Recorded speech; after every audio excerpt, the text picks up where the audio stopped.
আসসালামু আলাইকুম আফু ভাইয়া, শুভ সকাল। বেগুন কেন আছেন? আশা করি তো বেগুন বহুত বহুত বেশি ভালো আছেন। আলহামদুলিল্লাহ আমিও বহুত বেশি ভালো আছি।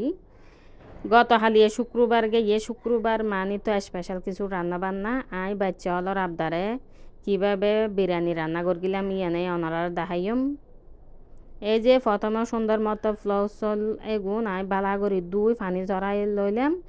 এরপরে পরিমাণ মতো তেল দি বালা করে তেলের মধ্যে সইলুন জুড়া করে বাজি ফেলি গি বাজা যখন ইয়ে পরিমাণ মতো দিলাম আই বিরিয়ানির প্যাকেট মশলাইবে।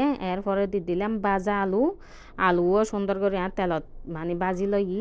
এরপরে আলাদাভাবে মাংস রান্না করে রাখিলাম, মানে ব্যাগ কিছু পরিমাণ মতো মশলা দিয়ে এই আলাদা মাংস ডালি দিলাম সইলের মধ্যে।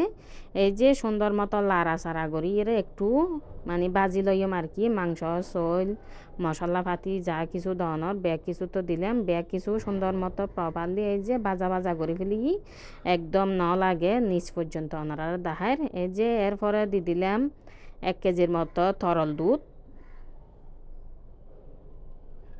এই যে দুধ দি দিলাম। এরপরে দি দিলাম পরিমাণ মতো পানি।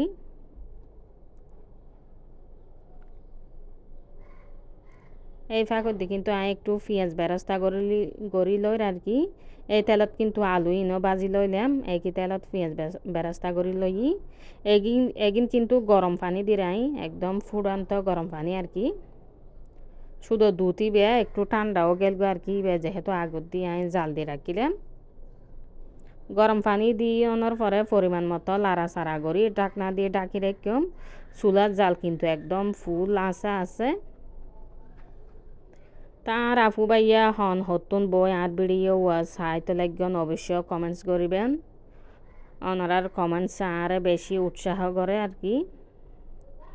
এই যে ডাকনা খুলি পানি কিছুটা টানি লইয়ে চলে। এরপরে দি দিলাম ফ্লো পাতা দিয়ে আর একটু লাড়া চাড়া করগম। এই যে চোল কিন্তু এখন প্রায় 80% পর্যন্ত সিদ্ধ হয়ে।